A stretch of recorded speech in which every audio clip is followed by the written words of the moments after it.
Welcome to the Sage CRM Sales Accreditation course.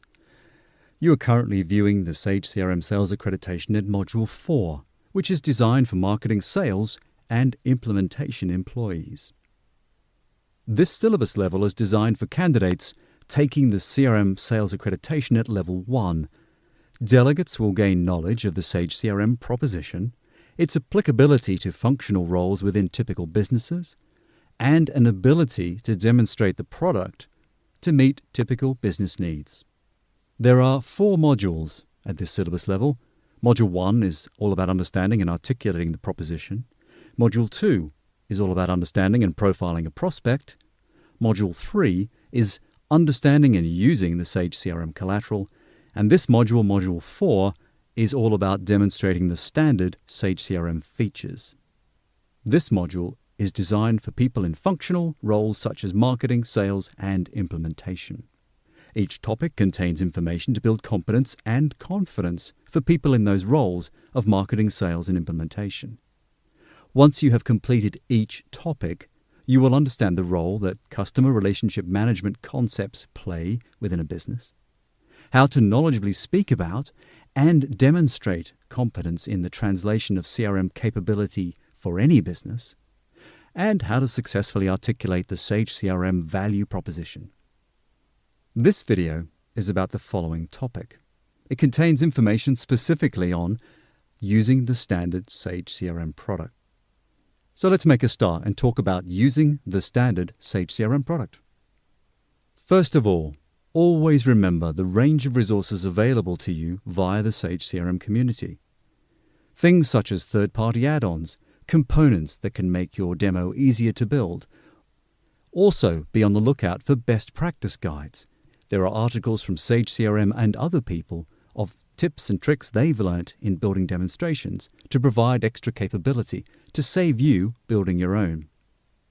Tips and tricks articles, by the way, are very useful. There are a number of clever things you can do quite quickly to make a demonstration much more interesting, much more relevant, much more compelling. And I'd encourage you to look at some of these articles on the community. There's also sales type or commercial resources to help support your engagement, including articles from people about how to qualify, how to ask probing questions, how to present back your proposal in a compelling fashion, perhaps using financial tools such as return on investment. Always remember to check in with the community. Make sure that you're up to date with the latest resources to assist in both product design, but also the selling activity that supports your engagement. We'd encourage you as well to consider some of the presentation material itself available on the site to improve the quality of your pitch, to make sure that what you're showing is the latest, but also uses high quality information and graphics to make your story more compelling and more professional.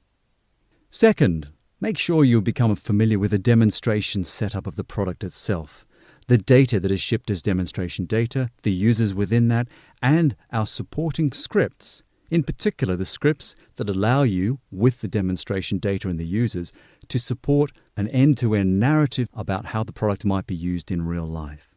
Our aim with the script is not to suggest you use this for each and every demo, but to help you build your competence in understanding all the useful features in the product and the way to tell a good story around the product.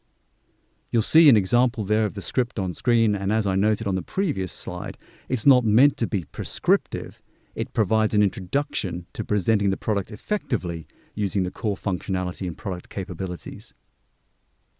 It also covers some of the system administration functionality as well, if you're required to show that.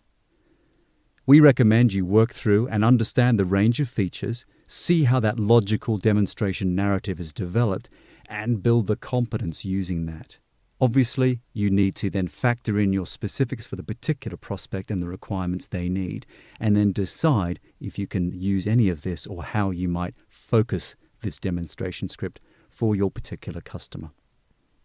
The demonstration story, the script itself, focuses on users called Susan May, who's a sales manager for a company, and also their marketing person and their service person. It looks at Sage CRM through the eyes of employees across this company in different functional roles: sales, marketing, service, and management. Now, the running time for the script is around 45 to 60 minutes. though there are sections marked as optional depending on time restraints and obviously what the prospect needs. We believe this level of product demonstration competence is essential before embarking on configuring specific demonstrations. Recall previously our images of the entities in the system. The idea is you'll be able to take these and factor this in with your script to produce a very good story for your individual prospect demonstrations. Moving on to good sales demonstration guidance, it's important to give a good demonstration because we have to be able to show that we understand a business's needs, that the software is flexible enough to evolve with their business. The software is also good value for money. And these are all important points when you create the story around the product and its applicability to your individual prospect. We're hoping to deal with a prospect and his internal, if not externally expressed questions, such as these. Am I making the right decision? Can I get my organization to use it? Is this good value for money? And you recall our many earlier topics on making a very strong financial case to deal with, hopefully, all of those questions presented on the screen. It's important with any product to know your audience. Who, what, where, and how. Have you obtained the name and function of each attendee at your demonstration? Have you determined who the decision maker is? Have you obviously understood the client's requirements? So it's good practice to get all this information as deep as you need to make a compelling demonstration. Potentially talk in advance to each attendee, maybe get their top 3 priorities, and understand the key buying motives of the people you are speaking to. Understanding their role and their motivations are key. I've reflected already on knowing the basic demo of the product. It is my strong belief that you need to have a very good grasp on the core demonstration, the standard demonstration, so that you can focus any future prospect demonstrations on speaking and understanding exactly to the prospect's need without having to scratch around and remember where a particular function exists or how to navigate a particular part of the product. Importantly, show only the parts of the product that are relevant to that client requirement. It's one thing to learn the demonstration and be very competent at it, but it's no good going through every piece of the product if only certain things are relevant to this customer. I appreciate that sounds like stating the obvious. However, I am still occasionally invited to demonstrations where people will present parts of the product that are just not relevant and are not paying any attention to the lack of engagement from the people attending the demonstration.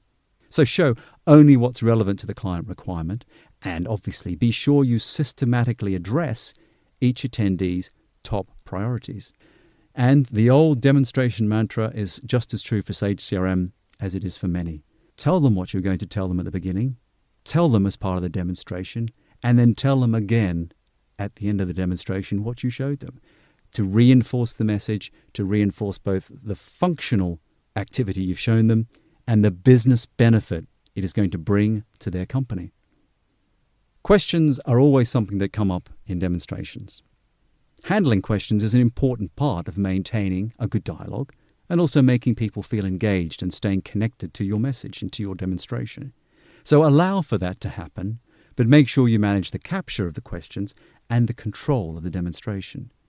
It's often good to have 2 people in the room, one to do one, capturing questions, and one to manage the demonstration. However, if you can't, you are a single operator, be sure you manage it well. I've seen very well-planned presentations go completely off beam because the presenter, the demonstrator, hasn't been able to both manage questions and keep on track and show the things that are important to the overall demonstration. Be sure as well that you agree next steps. Too many times I've seen a company and a partner or a person present a great demonstration and then leave with no real understanding from either side what's going to happen next. This is, after all, a sales engagement. It's important to keep the next steps running, keep the doors open for conversation. So ensure you understand, agree, and manage the pieces happening next in the buyer's cycle. And I think, personally, it's always good to leave a reminder. a relevant summary after you've left the meeting, particularly if your prospect is seeing more than one provider. Sometimes prospects will see 2, 3, 4 people and 4 lots of software in one day, and it can often muddle together. So it's important, I believe, to leave a relevant, pithy but catchy summary behind, a 1 or 2 pager that explains the value proposition, material easily available from us, and also maybe a quick summary of what you showed and why it mattered in business benefit terms. A very important leave behind that keeps you relevant and focused on the next steps. You've now reached the end of this topic of Module 4 of the Sales Accreditation at Level 1. This topic was all about how to speak knowledgeably and show the standard Sage CRM product.